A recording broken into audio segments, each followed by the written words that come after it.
There we go. Okay, we're recording, we're live. Thanks for being patient. Here we are today, interview with a rock star today with Tony Jammal. Hi, Tony, how you doing? I'm doing well, Ray. Thanks. Thanks for having me. Oh, it's my pleasure. Yeah, absolutely. And I'm glad we were able to get online today. We spoke a little bit last week. We had a little bit of technical difficulty, but I do really appreciate your time.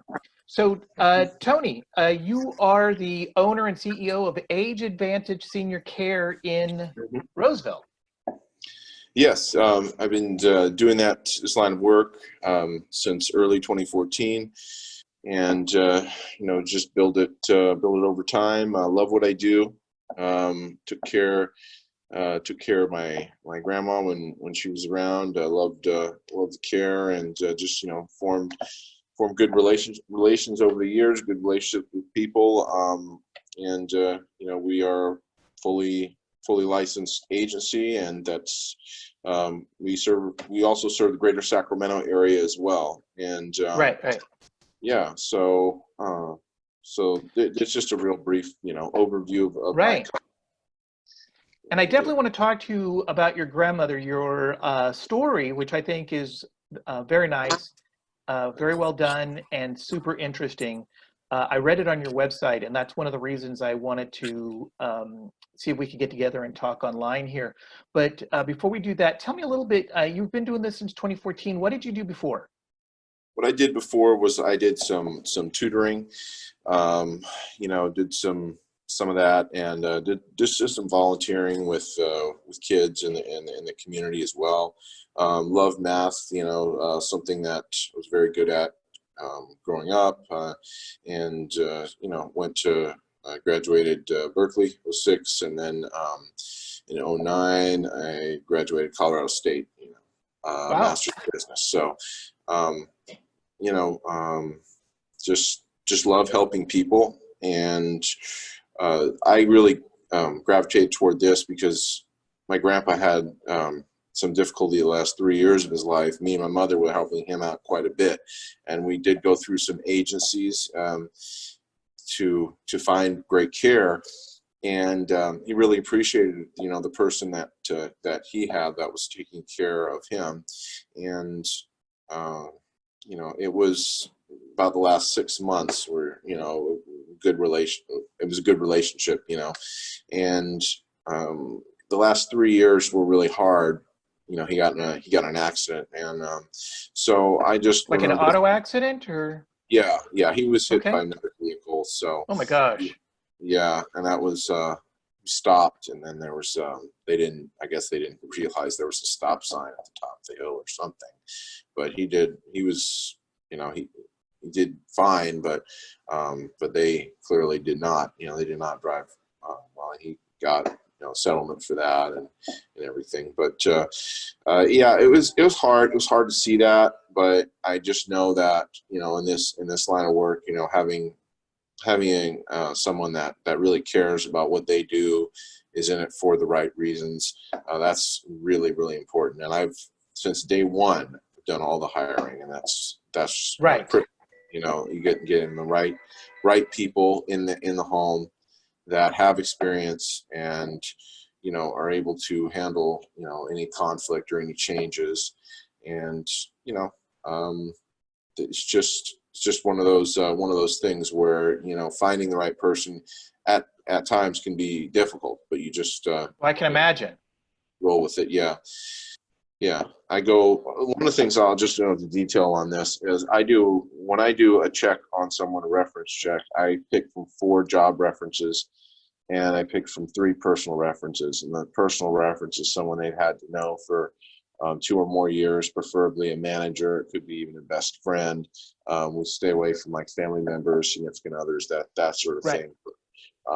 Just someone that can attest to their hireability. And among those 4 job references, I pick 2, and ideally I'd like to get as many as I can on rehires, but we got to at least have 2, at least. So and then of course have a good interview with that person after they've done the application. There's about 11 questions. I asked them, what got them, into caregiving, what sets them apart from others, what's their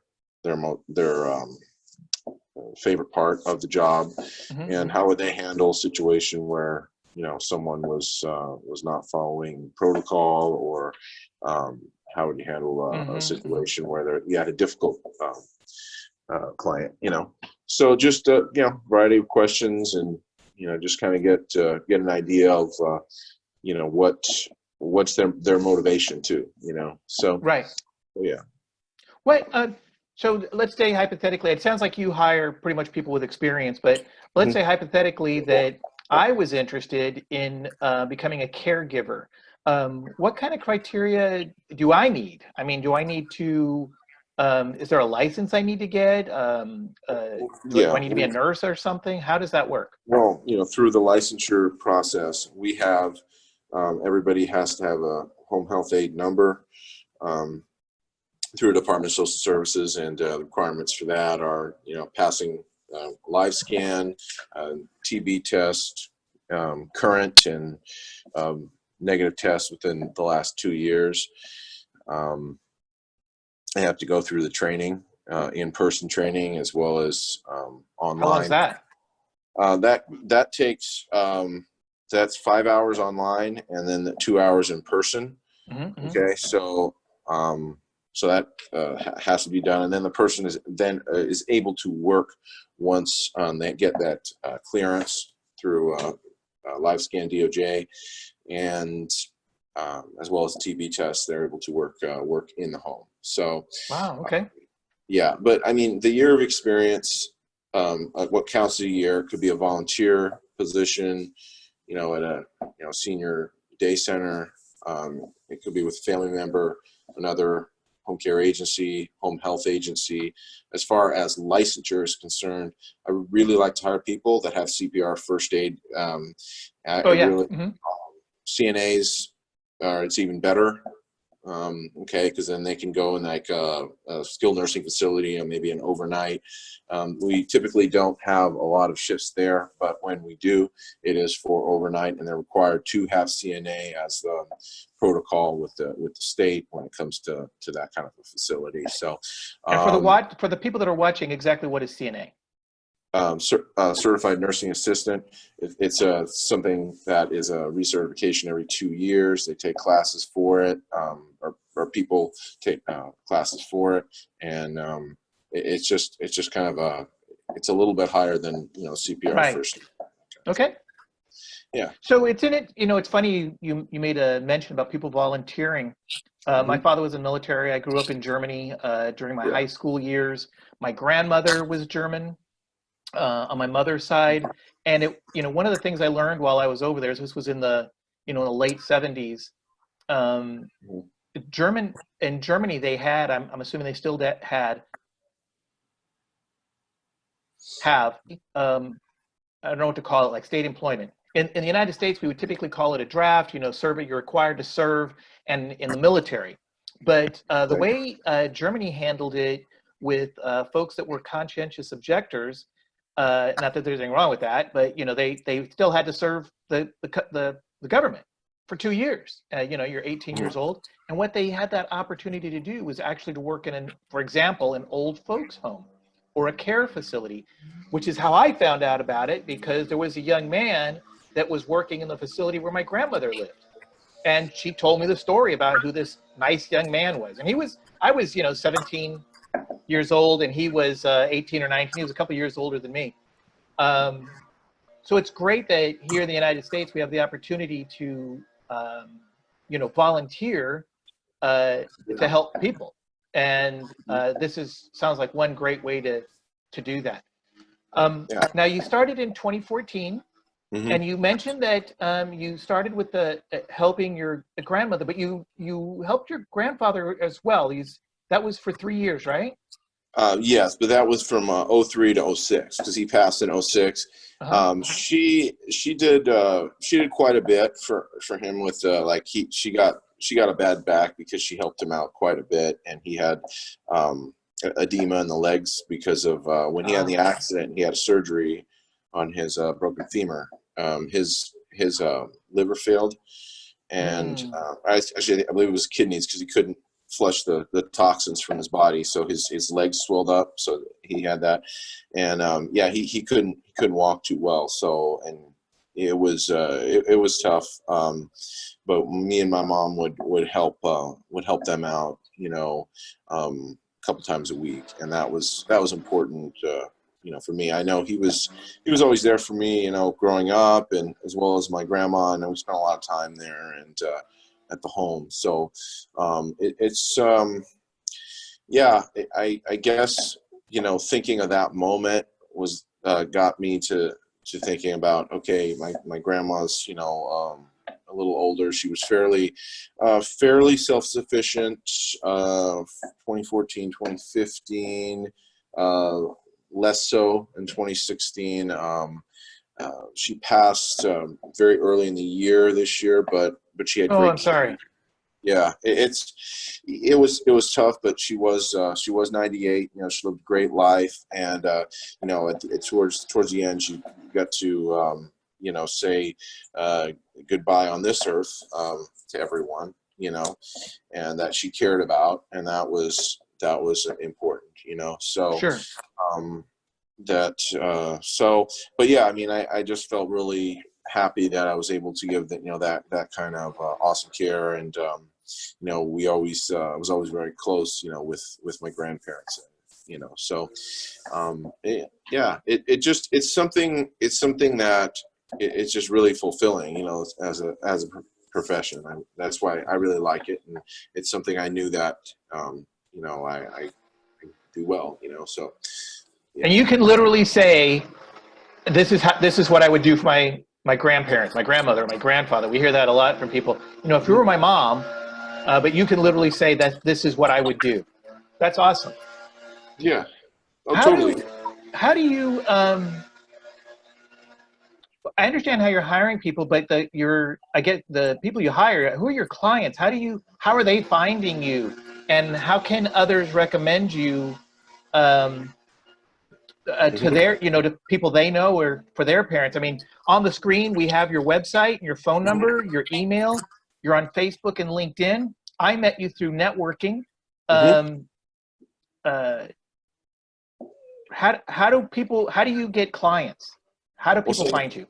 So I get clients primarily through the hospitals, occasionally through skilled nursing, but that's usually kind of we're there to do kind of sort of a respite kind of thing.